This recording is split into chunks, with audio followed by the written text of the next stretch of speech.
ಏನೋ ಪ್ರಿಯಕರನಿಂದ ಮೋಸ ಹೋಗಿದ್ದೇನೆ ಅಂತ ತಿಳಿದು ನದಿಗೆ ಹಾರಿ ಮಹಿಳೆ ಆತ್ಮಹತ್ಯೆ ಮಾಡಿಕೊಂಡಿದ್ದಾಳೆ. ಡೆತ್ ನೋಟ್ ಬರೆದಿಟ್ಟು ತುಂಗಭದ್ರಾ ನದಿಗೆ ಹಾರಿದ ಮಹಿಳೆ ಪ್ರಿಯಕರನಿಂದ ಮೋಸ ಆಗಿದೆ ಅಂತ ನದಿಗೆ ಹಾರಿ ಮಹಿಳೆ ಆತ್ಮಹತ್ಯೆ ಮಾಡಿಕೊಂಡಿದ್ದಾಳೆ. ಡೆತ್ ನೋಟ್ ಅನ್ನು ಬರೆದಿಟ್ಟು ತುಂಗಭದ್ರಾ ನದಿಗೆ ಹಾರಿದಾಳೆ ಮಹಿಳೆ. ಮದಲಗಟ್ಟಿ ಗ್ರಾಮದ ತುಂಗಭದ್ರಾ ಸೇತುವೆ ಬಳಿ ಈ ಒಂದು ಘಟನೆ ನಡೆದಿದೆ. ವಿಜಯನಗರ ಜಿಲ್ಲೆಯ ಮದಲಗಟ್ಟಿ ಗ್ರಾಮದಲ್ಲಿ ಈ ಒಂದು ವಿಚಾರ ಬೆಳಕಿಗೆ ಬಂದಿದೆ.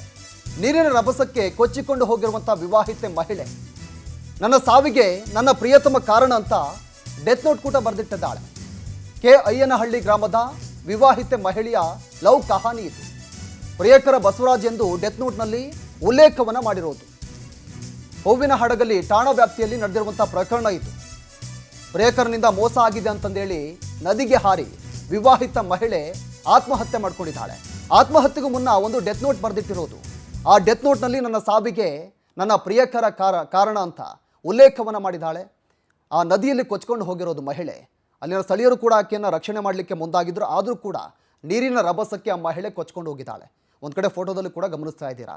ಇದೇ ವಿವಾಹಿತ ಮಹಿಳೆ ತನ್ನ ಪ್ರಿಯಕರ ಮೋಸವನ್ನು ಮಾಡಿದ್ದಾನೆ ಅಂತಂದೇಳಿ ತಿಳಿದು ತುಂಗಭದ್ರಾ ನದಿಗೆ ಹಾರಿ ಆತ್ಮಹತ್ಯೆ ಮಾಡ್ಕೊಂಡಿದ್ದಾಳೆ.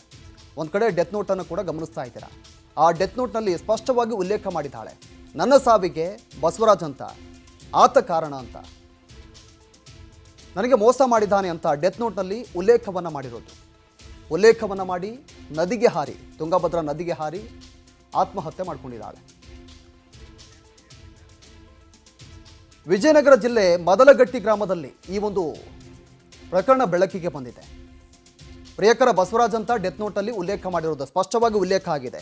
ಅದನ್ನು ಕೂಡ ಗಮನಿಸ್ತಾ ಇದ್ದೀರಾ. ಹೂವಿನ ಹಡಗಲಿ ಠಾಣಾ ವ್ಯಾಪ್ತಿಯಲ್ಲಿ ಈ ಒಂದು ಕೇಸ್ ಕೂಡ ದಾಖಲಾಗಿರೋದು.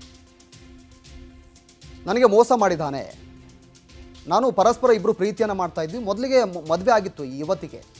ವಿವಾಹಿತ ಮಹಿಳೆ ಮತ್ತೊಬ್ಬ ಪ್ರಿಯಕರನ ಜೊತೆ ಪ್ರೀತಿಯಲ್ಲಿದ್ಲು. ಆ ಬಸವರಾಜ್ ಅಂತ ಆತ ಆಕೆಗೆ ಮೋಸವನ್ನು ಮಾಡಿದ್ದಾನೆ. ಹೀಗಾಗಿ ಮೋಸ ಹೋಗಿದ್ದೇನಂತ ತಿಳಿದು ಈ ವಿವಾಹಿತ ಮಹಿಳೆ ತುಂಗಭದ್ರಾ ನದಿಗೆ ಹಾರಿ ಆತ್ಮಹತ್ಯೆಯನ್ನು ಮಾಡ್ಕೊಂಡಿರೋದು.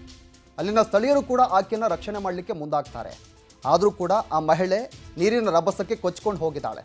ಈ ವಿಚಾರಕ್ಕೆ ಸಂಬಂಧಪಟ್ಟಂತೆ ನಮ್ಮ ಪ್ರತಿನಿಧಿ ವೀರೇಶ್ ಲೈವ್ ಫೋನ್ ಸಂಪರ್ಕದಲ್ಲಿದ್ದಾರೆ.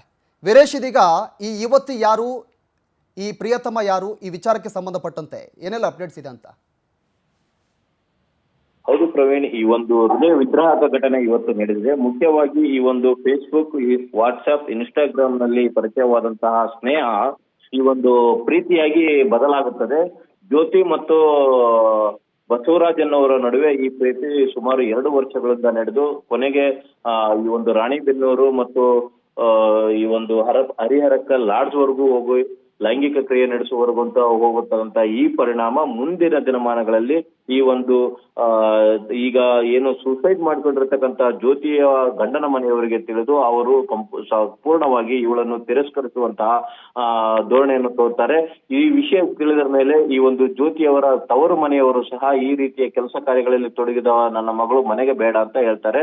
ಆದ್ರೆ ಇಂತಹ ಸಮಯದಲ್ಲೇ ಈ ಒಂದು ಪ್ರೀತಿ ಮಾಡಿರ್ತಕ್ಕಂಥ ಬಸವರಾಜ್ ಸಹ ಕೈ ಕೊಟ್ಟು ಬೇರೆಯವ್ರ ಜೊತೆ ಹೋದಂತಹ ಸಂದರ್ಭದಲ್ಲಿ ದಿಕ್ಕು ತೋಚದಾದಂತಹ ಈ ಒಂದು ಜ್ಯೋತಿ ಎನ್ನತಕ್ಕಂತಹ ಮಹಿಳೆ ಬದುಕಿ ಬಾಳಬೇಕಾದಂತಹ ವಯಸ್ಸಿನಲ್ಲಿಯೇ ತುಂಗಭದ್ರಾ ನದಿಯ ಈ ಒಂದು ಹೂವಿನಡಗಲಿ ತಾಲೂಕಿನ ಮದಲಘಟ್ಟ ಬಳಿ ಬ್ರಿಡ್ಜ್ ಮೇಲಿಂದ ದೂಕಿ ಆತ್ಮಹತ್ಯೆಯನ್ನು ಮಾಡಿಕೊಳ್ಳುವ ಮೂಲಕ ಈ ಒಂದು ನಿವೇದನೆಯನ್ನು ಪತ್ರದಲ್ಲಿ ಬರೆದಿದ್ದಾರೆ.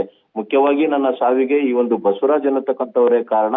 ಅವರು ಇನ್ಸ್ಟಾಗ್ರಾಮ್ ನಲ್ಲಿ ಪರಿಚಯವಾದ ನಂತರ ಸಾಕಷ್ಟು ನಾನು ಗಂಡನ ಜೊತೆನೂ ಸಂಸಾರ ಮಾಡ್ಲಿಲ್ಲ, ಮಲಗಲಿಲ್ಲ, ಅವನ ಜೊತೆನೆ ನಾನು ಬಾಳನ್ನ ಹಂಚ್ಕೊಂಡಿದ್ದೆ, ಮದ್ವೆನೂ ಆಗ್ತೀನಿ ಅಂತ ಹೇಳಿದ್ದ. ಆಮೇಲೆ ಗಂಡನ ಸಾಯಿಸಿ ಬಂದು ಆಸ್ತಿ ತಗೊಂಡು ಬಾ ಜೀವನ ನಡೆಸೋಣ ಅಂತಾನು ಹೇಳಿದ್ದ. ಆದ್ರೆ ಇವೆಲ್ಲಾದ್ರೂ ನಾ ಏನೋ ಒಂದು ಮಾಡ್ಬೇಕನ್ನೋದ್ರೊಳಗಾಗಿನೇ ಅವನು ಬೇರೆಯವರ ಜೊತೆ, ಮಹಿಳೆಯರ ಜೊತೆ, ವಿವಿಧ ಹುಡುಗಿಯರ ಜೊತೆ ಸಂಪರ್ಕ ಇರುವುದು ಮತ್ತು ಲೈಂಗಿಕ ಕ್ರಿಯೆಯಲ್ಲಿ ತೊಡಗಿರುವುದು, ಅದೇ ರೀತಿಯಾಗಿ ಬೈಕ್ ಮೇಲೆ ಕೂರಿಸಿಕೊಂಡು ಸುತ್ತಾಡಿರುವಂತಹ ವಿಷಯ ಈ ಒಂದು ಜ್ಯೋತಿಯವರ ಗಮನಕ್ಕೆ ಬರ್ತವೆ. ಇದರಿಂದ ಮನನೊಂದಂತಹ ಜ್ಯೋತಿ ಸೂಸೈಡ್ ಮಾಡಿಕೊಳ್ಳುವುದರ ಮೂಲಕ ಪತ್ರದಲ್ಲಿ ಎಲ್ಲ ಸಂಪೂರ್ಣವಾದಂತಹ ವಿಷಯವನ್ನು ಬರೆದಿಟ್ಟಿದ್ದಾರೆ. ಈ ಕುರಿತು ಹೂವಿನಡಗಲಿ ಪೊಲೀಸ್ ಠಾಣೆಯಲ್ಲಿ ಪ್ರಕರಣ ದಾಖಲಾಗಿದೆ. ಪ್ರವೀಣ್, ಥ್ಯಾಂಕ್ ಯು ತಮ್ಮೆಲ್ಲ ಮಾಹಿತಿಗೆ.